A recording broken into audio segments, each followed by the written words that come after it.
నా దేవుడైన యెహోవా మీ పట్టణం పట్ల తీర్పును ప్రకటించమని నన్ను పంపియున్నాడు. ఎందుకంటే ఆయన మీ దోషాలను చూసి ఉన్నాడు. ఇక 40 దినములకు నెనెవా పట్టణం నాశనమగును.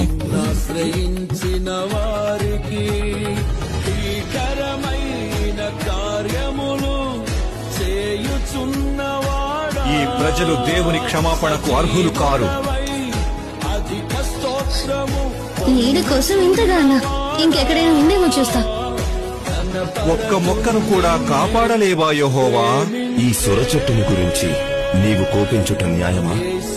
నీవు కష్టపడకుండాను పెంచకుండాను ఒక రాత్రిలోనే పుట్టి పెరిగి ఒక రాత్రిలోగానే వాడిపోయిన ఈ సొర చెట్టు విషయంలో నీవు విచారపడుచున్నావే. అయితే 120,000 కంటే ఎక్కువై కుడి ఎడమలు ఎరుగని జనమును బహు పశువులను గల నినివె మహాపురము విషయంలో నేను విచారపడవద్దా?